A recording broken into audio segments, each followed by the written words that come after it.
Engine 1 from car 1. Car 1's on scene. If they've been command, give me a CAN report.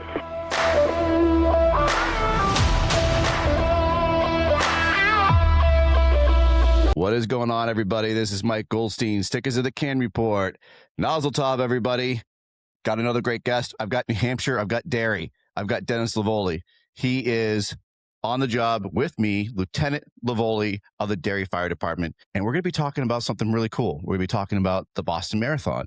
It's something near and dear to a lot of people's hearts, especially us in New England. And Dennis Livoli is going to be running in it this year. And he's doing it for the Last Call Foundation. And we're going to be talking about that and why he picked that cause and why he's doing it and his history in the fire service. Dennis Livoli, thank you so much for being on the show. Hey, man, thanks for having me. This is awesome. I never thought I'd be able to do one of these, so I'm really giddy right now. It is a lot of fun. I really enjoy it. It's even more fun doing it with people that I know. It's the excitement builds again, and it makes me feel happy and like refreshed doing this. So it's really a lot of fun, and I'm excited to get into the meat potatoes of it. Before we jump into who Lieutenant Dennis Livoli is, I always love to give a shout out to my sponsors. So please reach out to Engine House Designs LLC. He is a firefighter out of Memphis. His name is Cody Hill. He has been doing great stuff with his company. He makes hats, he makes flags, he makes patches, anything for like your union, for your departments, for your business. Reach out to him. He's got it. And he's honestly wicked easy to work with. And he's very patient and he cares about the quality of the product. Also, my other sponsor, the Kitchen Table Foundation. They've actually teamed up. So you have Engine House Designs, the Kitchen Table Foundation. They're working together for one purpose, to help us, first responders. So the Kitchen Table Foundation, nonprofit organization based out of Arkansas, is to help with mental health, help to get help to our first responders, military, vets, to talk things out. And that's how they developed it, talking around the kitchen table. So Engine House Designs is working with them, developing all of their merchandise. So go to their website, see what they got for you. Engine House Designs, Igniting the Pride, and the Kitchen Table Foundation. With that being said, that's it. Now we're going to talk about Lieutenant Dennis Livoli. Again, thank you so much. It is a privilege to have you on, and I wanted to jump into who you are. So for the world out there, who are you? Well, Not too much that's a stress loaded right there. question, man. That's a loaded question. But a little bit of a brief. I'm born and raised from Mass. I came up to New Hampshire, but in Massachusetts, Patriots Day is the third Monday of the month, and it is a staple around New England. We always got it off as school kids, and you went to see the Revolutionary War stuff, Battle of Bunker Hill stuff, and of course, early Red Sox game and the Boston Marathon. It is a heck of a spring day. There's a lot going on in the city. Uh, but my career, I was kicking around at UMass trying to think I was going to be an engineer, and I took a EMT class, and I loved it. I loved it. I had some people get me a job. Next thing you know, I'm running around the streets of Lowell at all sorts of hours, up to no good with the other EMTs and paramedics to Greater Lowell's P1, and it was great. And one day I said, you know what? I think I want to be a medic. And I went off to medic school, New York Eastern University, class 43, had a ball with those guys, and started working as a medic in and around the Merrimack Valley in northern Massachusetts. And my life, following things took me to New Hampshire. And I said, I need something else to do here. And I need something else. yeah, right. I started checking out fire stuff. And I didn't know what I was doing really, if it was a right fit and where I was going. And then all of a sudden they bring you into that first day of burn building. We're at the Brentwood Burn House, and they sit you down on the floor and they have you take your glove off and you go through the thermal layers while you're on air. And then moving that hose was a lot like playing sports when I was a kid. I'd never experienced anything like that as an adult, and being a part of that. And I was hooked, absolutely hooked to do the job at that point and wanted to get on somewhere. Luckily, I volunteered in Newcastle, New Hampshire. They took me right in, living right next door in Portsmouth. They got me hooked up with all the classes and being Fire 1 and Fire 2 up here. Spending a couple years with them before I got hired in Derry. And, the rest, as they say, is history, man. I put together over the course of the last 20 years, technically put everything together, almost 30 years of putting together a life and a resume and history and running around. And that's kind of who I am, basically how I got to where I'm at today. That's great. Going back to the Lowell days, what year was that? Oh man, 96 96. to, I want to say 2002, 2001. So I mean, there was, obviously there was that big HBO special about Lowell and, all the crack and everything. Were you working in that area when that was all going down? Yes and no.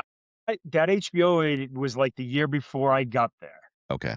but we knew of it. It Was it was. Cracktown USA? I think is what it was called. I think you're right. Yeah, man. I did. I I'm dating myself because I'm 47, so I've been around as well. So I know what's up. For anybody listening, especially the people in the younger generation, that was legit. Like, Lowell was on the map for the bad things. And it was a place you didn't want to go. I mean, there was a lot of crime, there was a lot of drugs, and it was really, really bad.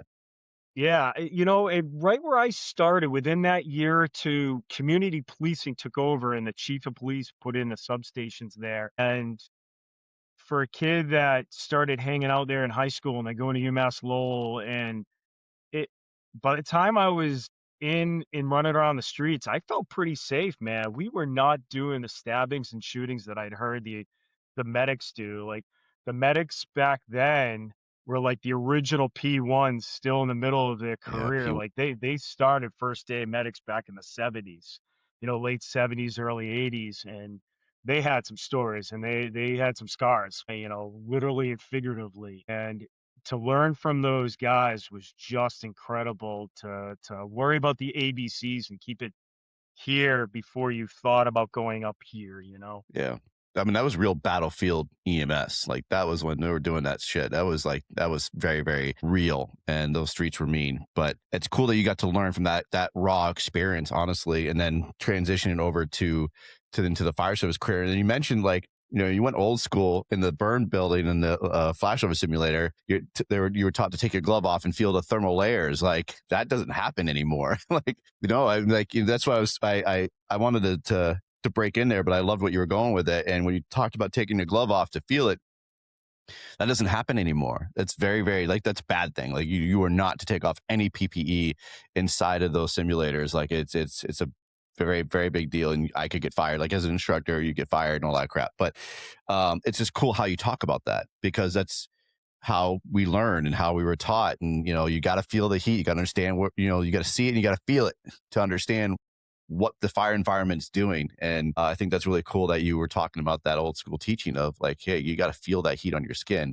not just through your PPE. So I love that. So then you transitioned over to Derry, and you started obviously from the ground up at Derry Fire. Now you're a lieutenant, and you've been with Derry now for over 20 years, right? It's been what, 23, 25? No, right over 20, like a couple months over 20. I Okay. think barely 6 months over 20. Wow. Well, congratulations reaching on your 20 marker there. That's a milestone for a lot of people, man. I appreciate that.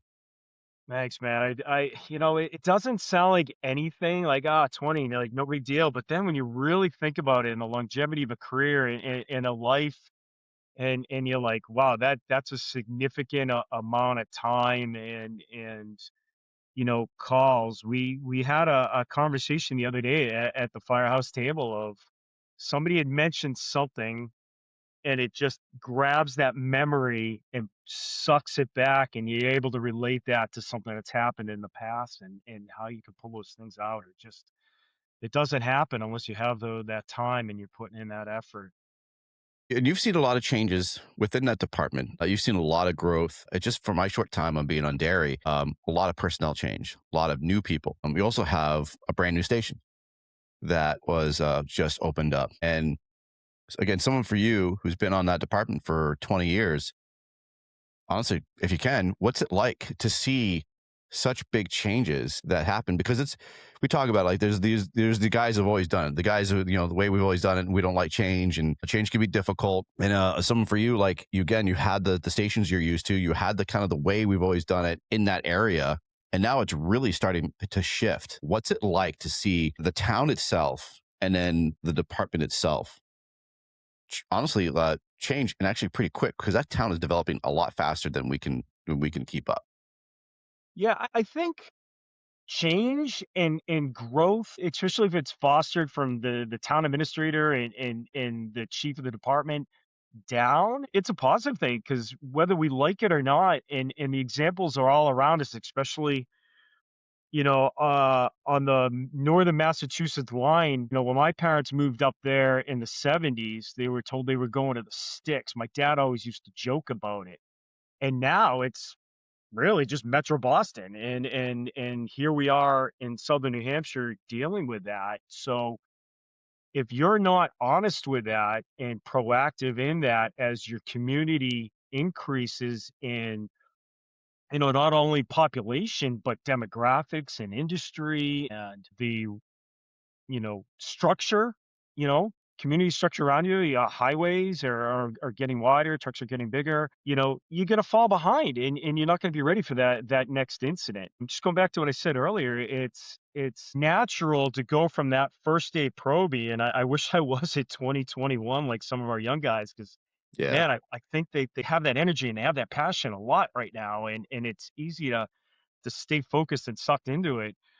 But going there at even at 31, the passion from those guys were like they were so ingrained into the community, and they're not just a fire department that goes out on calls. They're a fire department that goes out on calls, but for us to like finish somebody's lawn, to pick up their newspaper, to take their dog out and use the facility, it's normal. That's normal for us. And passing that on to this new generation, right, they're eating it up and they're sucking it up, and they want to do the same stuff that we did. I'm kind of for it.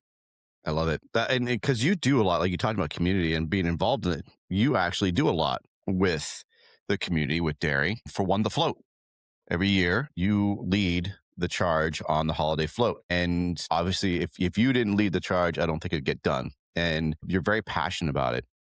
And I love that you're passionate about that. And it's good to see, like you said, the younger people, to see the senior guy, the 20-year guy being like, no, let's build a float. And it's not just because, we're doing it because the department wants to be seen, but you're doing it because it has nothing to do with the department. You're doing it because you care about the community, you care about doing stuff together. I had a great question I was on a friend of mine, Engine House podcast, and he asked, what is a tool that we're not using or do we need to help keep up relations within our group, our battalions, and to develop brotherhood and networking. And my answer was going out as a group, like whether it's playing pool, going bowling, seeing a movie, whatever. But honestly, building that float is a great way to develop that relationship, because you don't even know you're developing a bond, as you're painting a piece of wood with whatever slogan or theme it's going to be, or you're tacking something onto it. Like, you're talking to the person next to you and you're spending hours working on a float, and you just learned a whole bunch of new things about a person you probably wouldn't have, because it's your mind's just working on that one goal, and you start networking, you start developing that bond.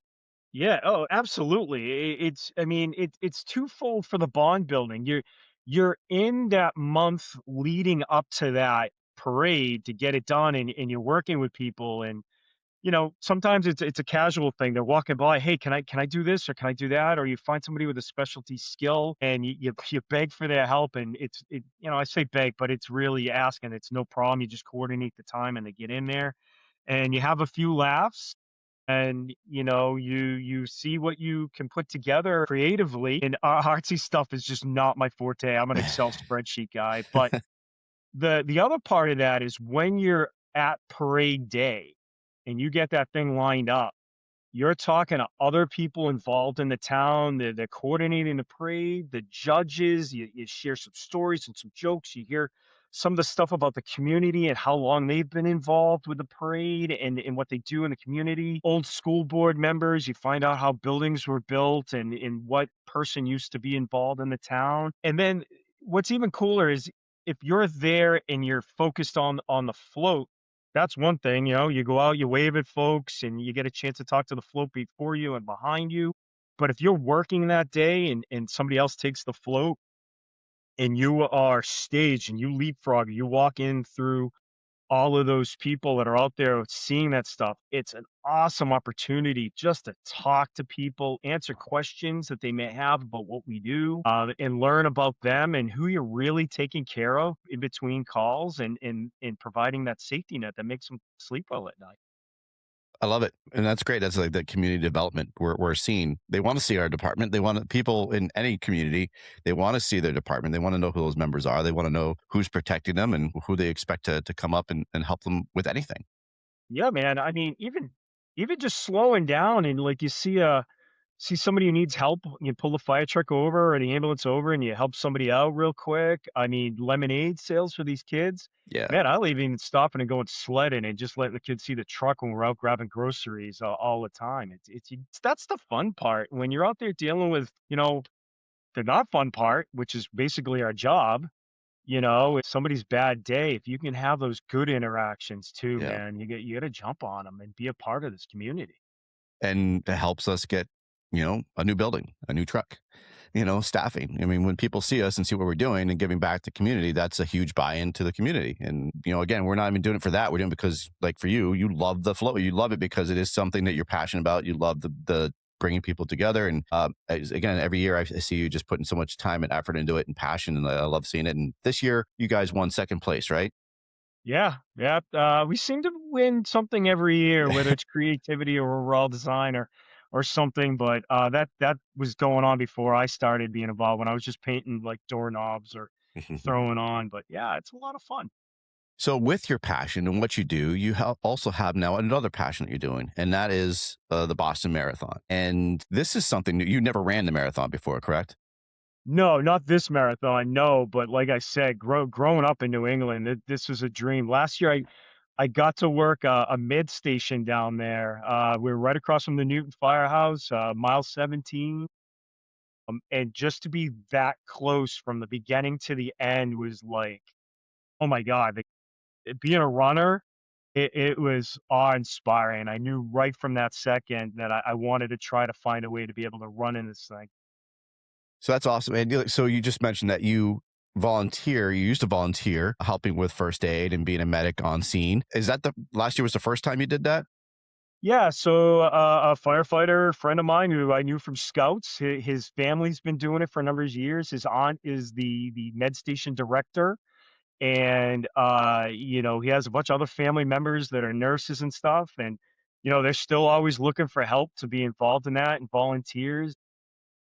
So my wife and I, who's a nurse, she's an RN, and we both volunteer that day. So it was kind of like a day date for us, treating people and running around, and we had a blast, man. The people that even you get to meet in that tent, it's not you have a physician, you have nurses, but you also have physical therapists who have given quick massages and stretching people out, who understand this stuff. It's kind of split medical and physical therapy.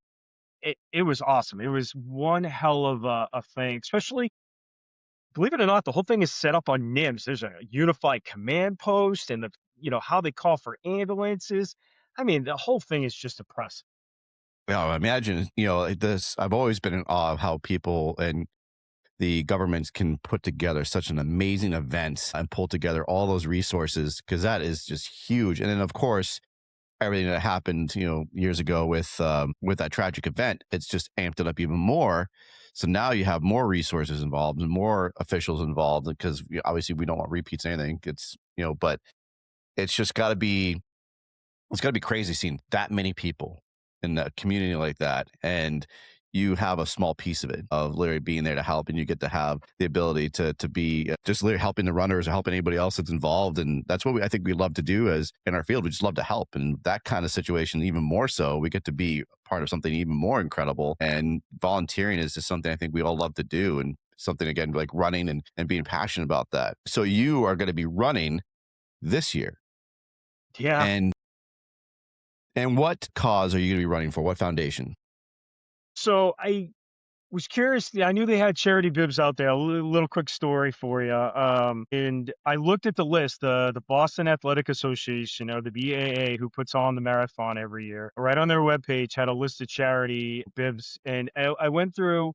I found a couple, but this one jumped right to the list for me because you want to identify with somebody you're going to go out and ask to sponsor you as a runner, not just, something you have no connection to. So, hey, can you sponsor me so I can run?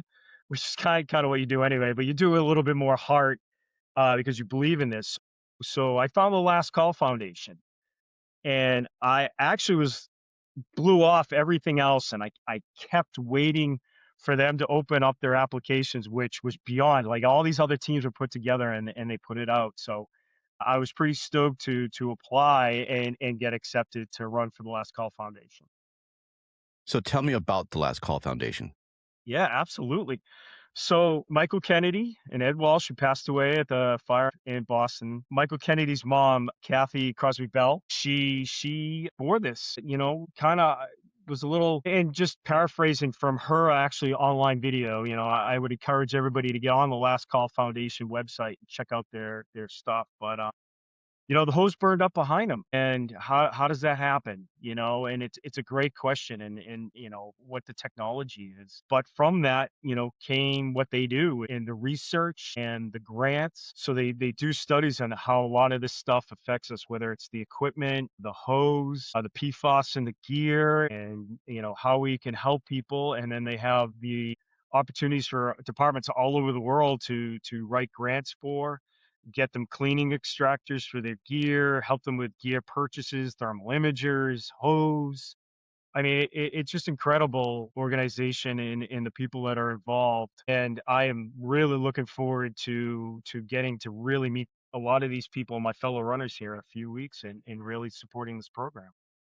That's fantastic. I was at that funeral and it was surreal. I mean, I think it hit, obviously it's just not Boston for sure, but I think all of us in the area, really, it hit us where we all were just shocked by it and the research that came from it. And it's still ongoing. And you have a lot of firefighters in New England that really dug deep into understanding the why behind this. Wind driven fires, right? Coming off the bay, and you said like burnt hose and everything else that went along with that. The OSHA report and NIOSH report is crazy and it's so in depth. And it's one of those fires that people in our field need to look into and study and not forget and honor their memory and about trying to understand why we don't want history to repeat itself. And but I love that they have this foundation and that you've gone on to that you held out for it and you got it. And now you're raising money to do the marathon. And so when you do these foundations, when you do the marathon run, is there a set amount that you have to reach your goal to be able to participate in the marathon? Yeah, so I have to raise a minimum of 12,000. We're off to a good start. Got some help from some, family and friends, but I got a long road ahead of me, and not a lot of time to do it in. We're actually at like 87 days out from marathon day and 84 for where my deadline is to Yeah. to have this in. I know we were talking earlier before we did this. I'm like, man, we're going to be short on time. When do you have to get that amount in? So April 16th is the cutoff for me, and then April 20th is race day. Wow. And upon doing that as well, you're trying to raise money for the foundation. You're working full time. You got your kids. You got home life. And then you also have to prepare for this event as well. It's not just a jaunt around the park. No, How no. do you prepare for the Boston Marathon?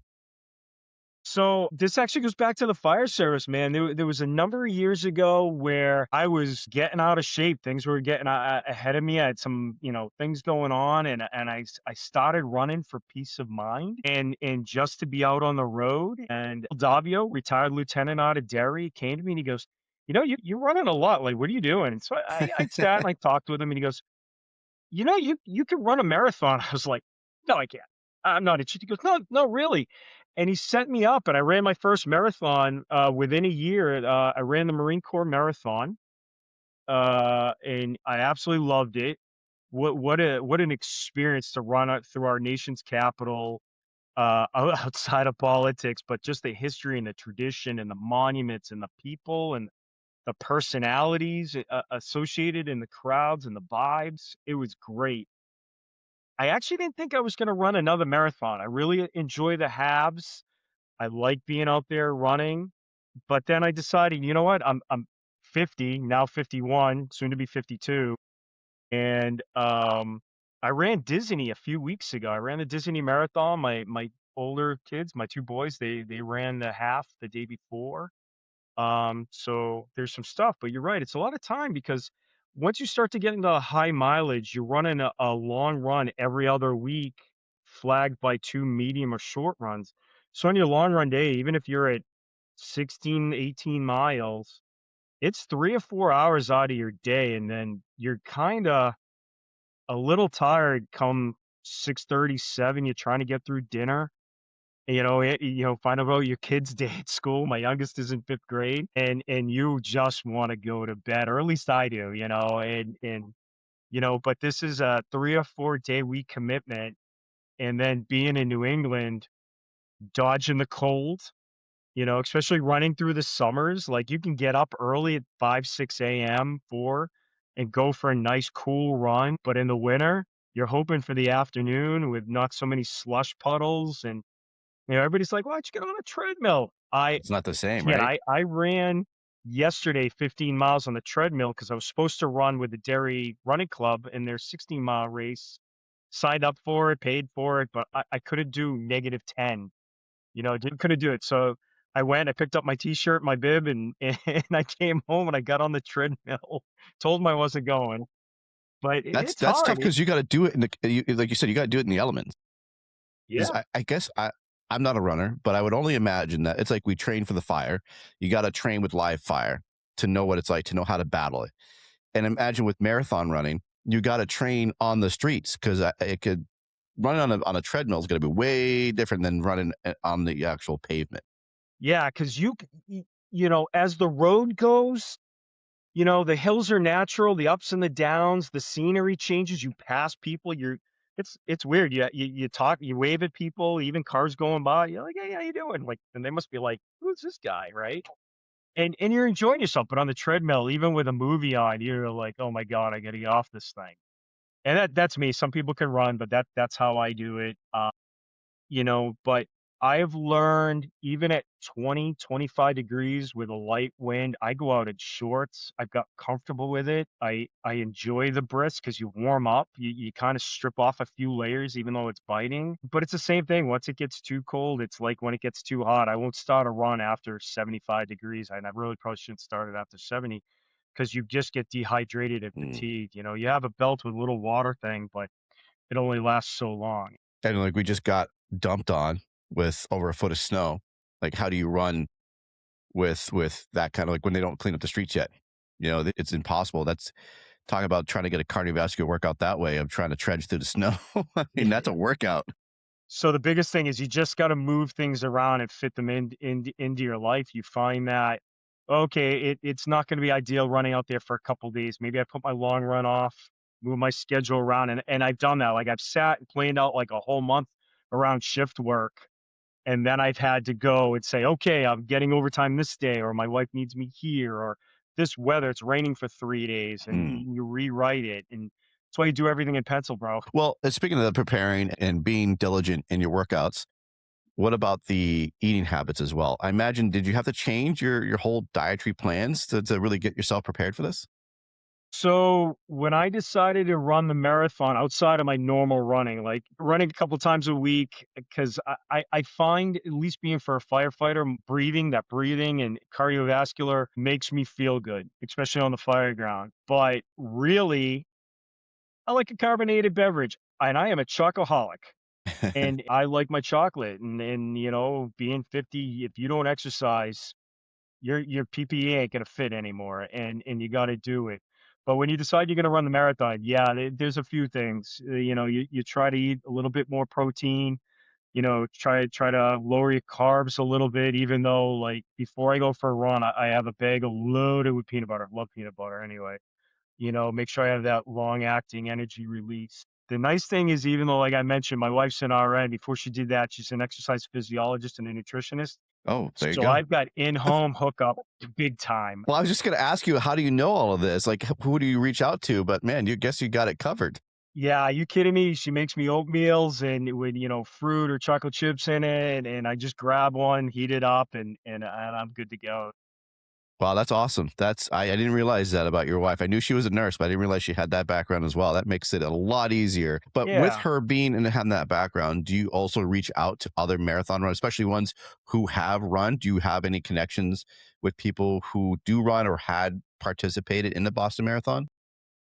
I know some unofficial Boston marathoners, but I've never really met somebody. But in our own firehouse, we have a captain who's running. He does high school track coaching as well. So I've talked to him a little bit, and then one of my best buds is a marathoner and a triathloner, and he's got a couple of years on me. I don't want to throw him under the bus, but he's been a huge source. He sends me clips. He sends me stuff. Like I said, it'd been a long time before ran my last marathon. Didn't think I was going to do it. Now I'm going to run two in a year. And these people that run 7 marathons in 7 days on 7 continents, not me, not me. It's crazy, but the energy and the strength and the stretching, and it really is impressive to even see people who run these things professionally, who make money off of endorsements. There's a person here in town, and we see them out running all the time. And if you watch Boston Marathon Newsday with our local news station, that individual gets highlighted all the time, and it'd be awesome to pick that person's brain, leaps and bounds for where I'll ever be, and what they do and run. But it is helpful to reach out and talk to those, which is like anything, it's somebody's always come before you at anything that you do, and they have failed.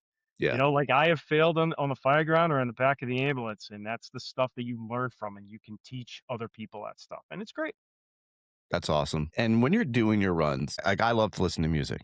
I can't work out without music. Some people, when I've asked people, especially like some of these elite, physically dominant people, and I'll ask them like, "What kind of music do you listen to?" And usually the answer I get is, "I don't listen to anything. I take in the pain. I take in, to get in my mind, and I want to." It's almost like they're a little bit of a meditation, but they kind of absorb all of it, and then they just get into the mindset. Do you listen to music or do you do something else? No, I do 2 things, technically 3, but I definitely listen to music. I like the sounds of nature, I like being out with people, but if the music and you focus in on your life and some other things, and you forget about what your feet are doing or how your hands are or your respirations, that stuff just comes naturally, and next thing you know, you've gone a few miles, Mm, and you feel good, and you kinda are running, but you look at the debris next to you, like along the trail or the road, like some of these lawn clippings, and you realize how fast they're going past you. And you look at your time on your phone, and you're like, "Wow, I feel good. I'm flying today. I'm not racing, but I feel good." Versus being sluggish and slow, and I feel like you're having a good workout. Somebody suggested to me, one of my buddies that is also running the Boston Marathon for another organization, and he suggested podcasts, and I'm a sports guy, so I'm listening to New Heights, and I listen to Dudes on Dudes, and little shout out to them, and you listen to those guys, and they're former athletes, and they're talking to other people, and you know you realize, wow, kind of a human guy who just has an extraordinary job versus somebody, you kind of think, "Oh my god, they must live up here and craziness all the time." And they got to go home and cut the lawn too. It's yeah. crazy. So I do that, and the third thing, which is kind of sort of I alluded to it earlier, is just listen to nature. Hmm. You get a good spring day. Uh, you know, Fox will run across the road. There's geese on the pond. It's cool.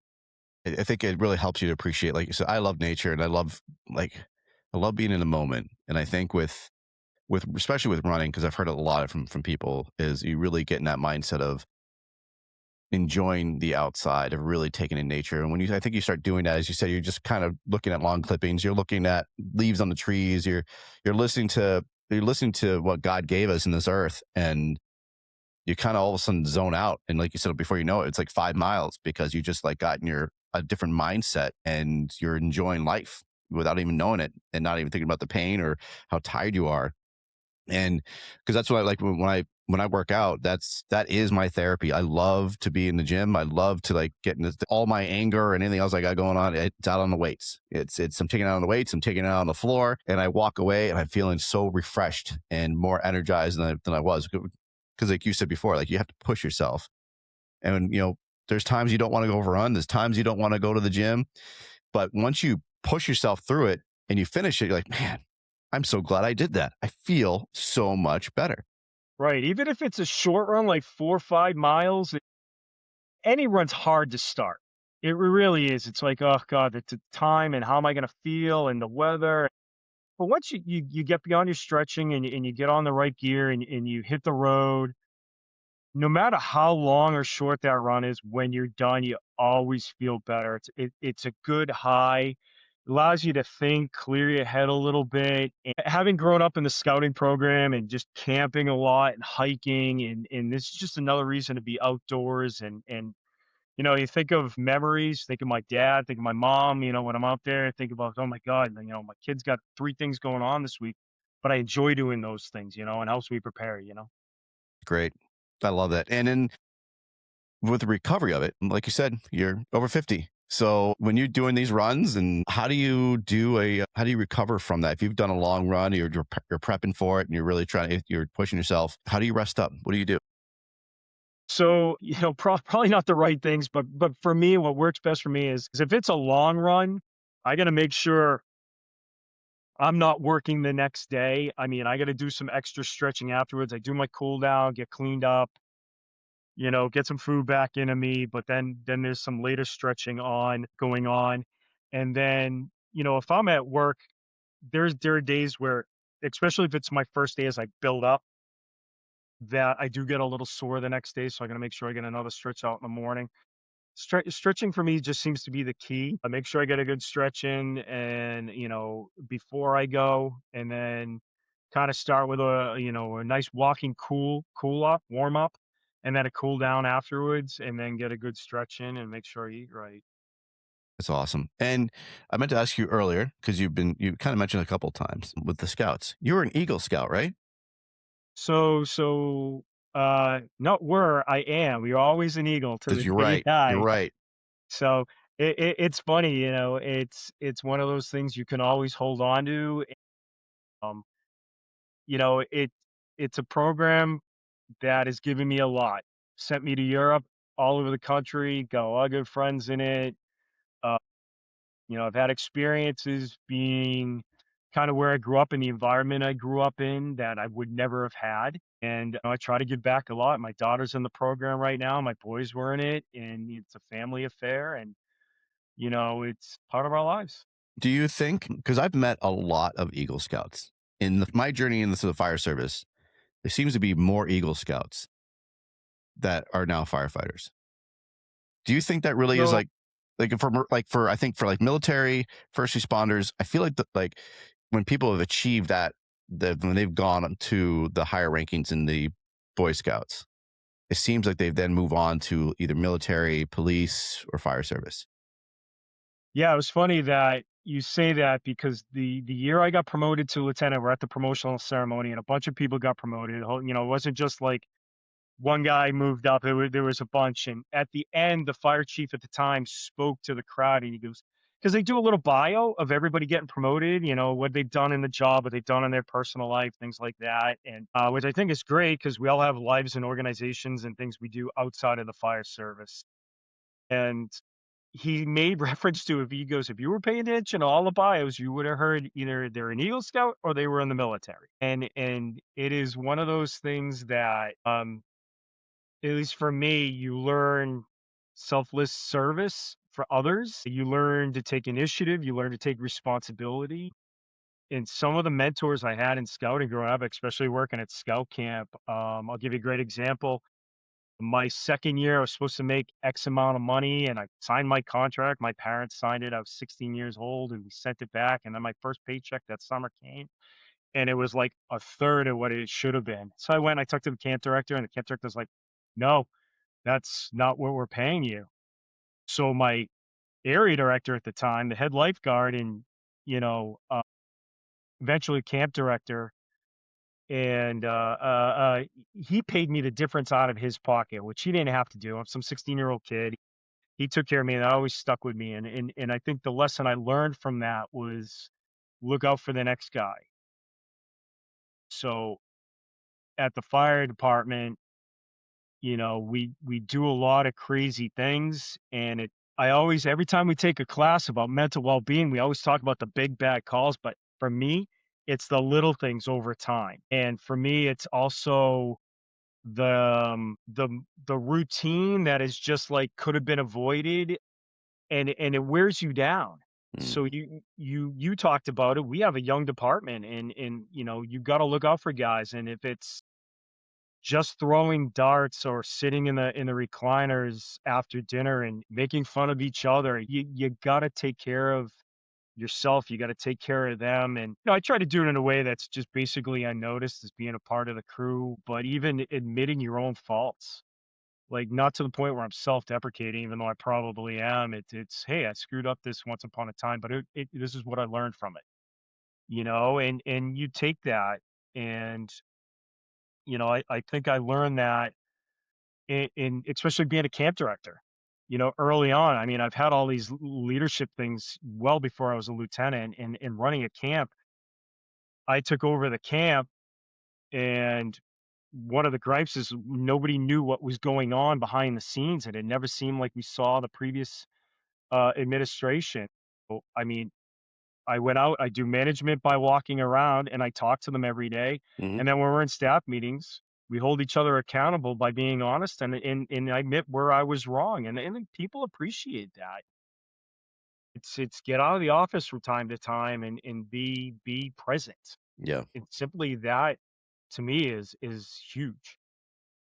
Yeah, I feel like, like you just nailed it. Without all of that, it teaches you guys, it teaches all of us at such a young age of how to have responsibilities and be and holding yourself accountable for a lot of things in life and manning up and stepping up when either things aren't right for others or for yourself. And we have a lot, actually. I think in our own department we have quite a few Eagle Scouts.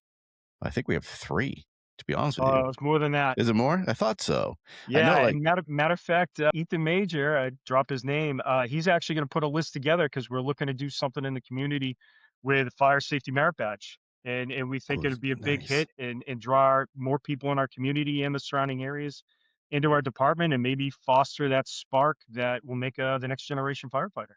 Yeah, absolutely. I love it. Doing the Explorer Academy, I met a lot of kids that are in the Boy Scouts, and they're moving through their Eagle Scout awards and moved on to military and now moving into the fire service. And it's great to see that. I love to see that the program's still alive and well for the Boy Scouts.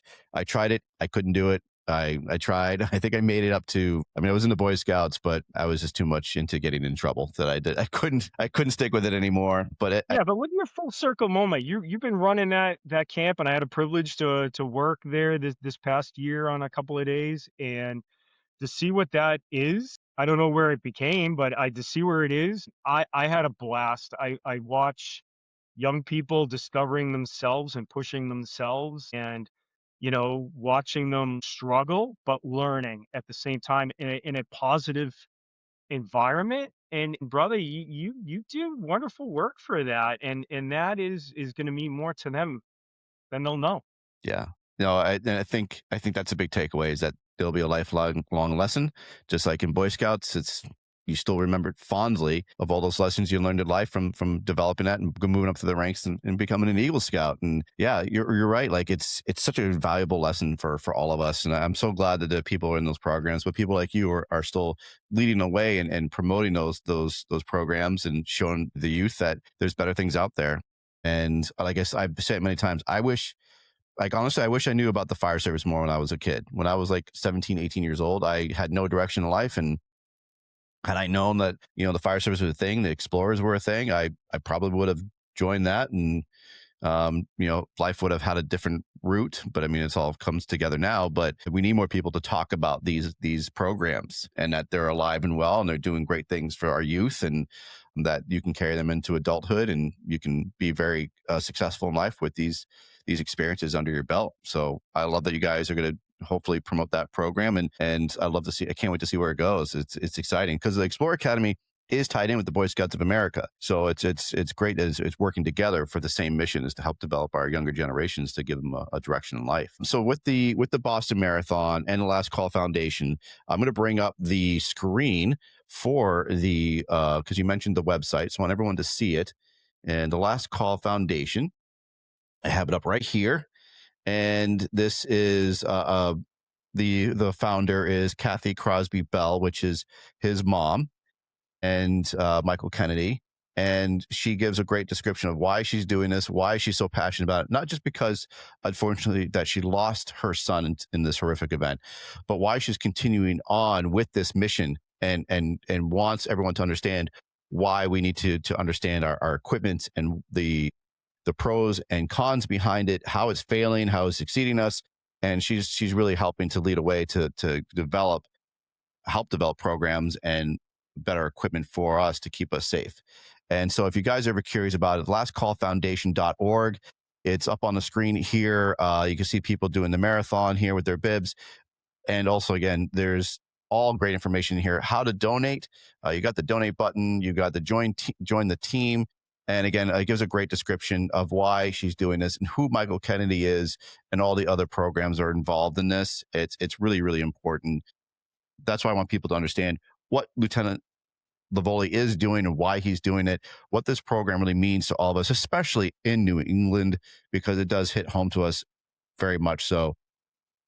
I really do appreciate you doing this, sir. It's awesome to see it. I love seeing you doing this. It's a great thing that you're doing. Yeah, man. Thank you. I appreciate that. One of the things I like is everybody's always asking me around the department where it's going. I know some people who've never been to the Boston Marathon with our department who plan to be out there along the course, checking it out this year. And hopefully they'll be following me along. But this isn't just Dennis Livoli running the Boston Marathon. This is everybody who's put on the jacket and the helmet and gone somewhere to follow along and take the department with me in a rallying and kind of a you know somebody can say, hey, I know this guy from Derry's running. I work with him, and I can't wait to check it out and see what's going on. I hope I do the department right and in the local right, and make these guys proud of where they work, and be a part of this great thing. Yeah, and again, it's great points all around, man. It's a team building effort. It's a great way to all hang out and cheer on your fellow brother of doing something that is not everybody can do, to be honest with you. And it takes a lot of time, effort, and money. And what a great way to support one another and to be there for your fellow brother, to be there to when you cross that finish line. Hopefully that our fellow brothers and sisters will be there waiting to embrace you when you cross that line with your family. Because I can't imagine. I see the videos and you see people crossing the line. It's a raw emotion that happens as soon as you finish it. Because I'm sure you're thinking about it, but like, how are you like prepared mentally for that moment when you cross that finish line at the Boston Marathon? Because this is a life experience for sure, right? This is something that's like that you can't honestly. I don't think anyone can really put into words. You have to be there. You have to feel it. So, are you thinking about that day when you cross that finish line? Yeah, man, I have since this started, and I know I got some buddies who are gonna get me there. They live close by. My wife is actually gonna still work Med Station 11, and they're in Newton at mile 17, and then she's gonna leave for the finish line right afterwards. And so we're still gonna put our family commitment into that. But I've asked my cousins, my try not to get choked up here, but my cousin Mike and Jen, type A, strong, like awesome, awesome people, and still look up to them at my age. And they're going to be at Heartbreak Hill, which is, mile 20, 20. It's got a nickname there. And, they're going to be out there cheering me on at that point. But as you make your way through the city, and you had a picture or they had a picture when you showed the website of Engine 30, like where that's the turn onto Boylston for the finish line. And the firehouse will be on my right, and I'm going to turn. And I've been there, and it is in the middle of the city, is in between all these skyscrapers, and the people are packed in. And at that point, you can see the finish line. and I bet it's going to be just incredible energy and emotion past the bombing site, and you're going to do it, and it's going to be. I can feel it now, and I can't wait as a kid growing up in this region to be a part of that. So it's gonna be a lot of fun. It really is. I'm gonna struggle at some point. Mentally, it's gonna be wear you down. Like last month with Disney, or a few weeks ago with Disney, you get into that low 20 range. You know you're within a few miles, but your brain's like, dude, let's go to the hot tub. Let's get a beverage, and you're done. But you keep going, and there are people along the course, and they psych you back up. But man, this is an event, and this is going to be, hopefully, someday my medal becomes part of the family, type Yeah, of thing. So that's awesome. see. I love it. So much heart in it. I think it's great, and I love the energy and the passion you have for it. Thanks. And when you finish, is there a meal that you want to eat? Is there something special to you? Because everyone, I'm sure, has something special they're looking forward to because they train so hard, right? You had a strict diet and everything else that you do with it. You sacrifice so much. Is there anything special you're thinking about for the meal? Because for me, I love food, and I love a good dinner. I love a good steak. So, is there something you're having in your mind at all that you would like to celebrate with? God, I never even thought of that. Like, I'm thinking, I'm listening to you, and I'm like, man, what do I give for an answer? But, I don't even know. I think the last call is gonna, have a room, and we gotta go and kind of do the photos and get everybody together. And, I'd like to go see my family. I've got, like I mentioned, my cousins, my cousin Jen, she lived right where they found, the Boston Marathon bomber. The cops were in the backyard, and they were all on lockdown. And, I want to go to the house, and whatever she cooks is fine by me. She's awesome cook. Cannoli would be great, man. Good Couple cannoli. of cannolis from Mike's Pastry and Beat down there. There you Love it. go. I love a good cannoli from Mike's Pastry. I love the cream puffs, actually. The cream puffs are really, Oh, really good. lobster claw, gotta get, well, that cream filling. Oh, gotta have it. Yeah. Maybe eat a So dozen pastries. now, if anybody wants to donate, is there a special link that you have, or an address or a number or anything else that you have? Yeah, absolutely. I will give you that link, and it goes right to my page, and click the donation thing, and like every other charity, it's it text right off in the end there, and we'll provide that for you. It would be awesome if everybody, even any a couple bucks helps. Hmm. It helps us get me there. It helps last call, and it helps firefighters, down the road with all the research and the grant writing that they do. So appreciate it.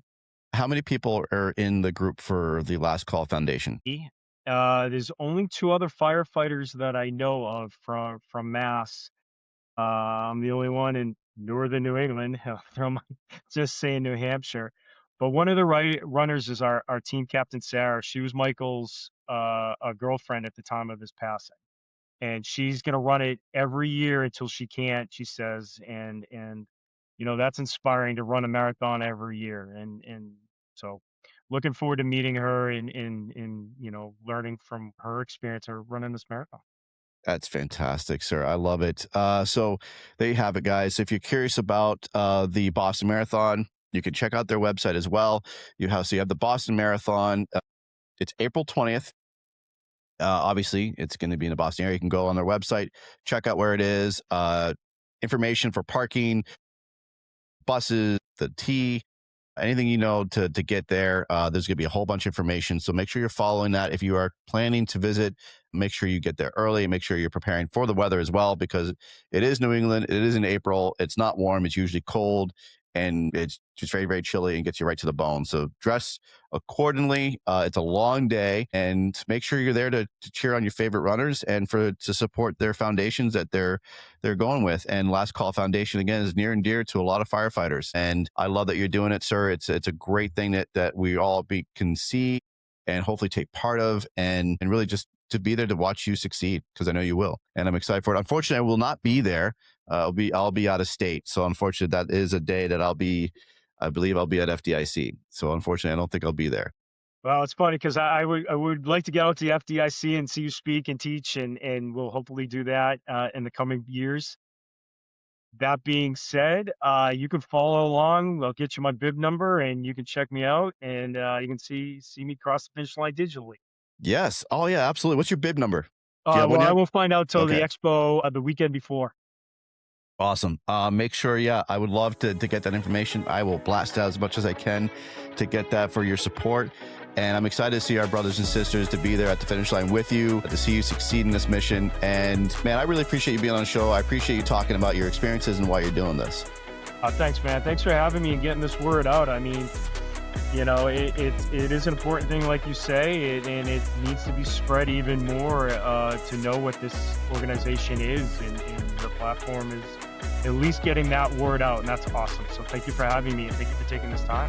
Absolutely. Again, for anybody who's curious, it's the Last Call Foundation is created by firefighter Kennedy's mom, Kathy Crosby Bell, and Michael Kennedy, born October 1980, unfortunate line of duty death, March 26, 2014. He was a Boston firefighter, former U.S. Marine, and as they said here, beloved son and friend, and he lost his life with his brother, Lieutenant Edward Walsh. So please make sure you're visiting these websites. Make sure you are supporting them and support Lieutenant Livoli in his mission to raise funds for this important foundation. And again, I'm excited for this. This is something that not a lot of people can do. And I'm excited to see you do it. And you're doing it with full steam ahead. You're passionate and you're ready to kill it. And again, man, just the dedication and time and commitment to doing this is no joke. This is not a fair weather thing. Like this is preparation for like a whole year.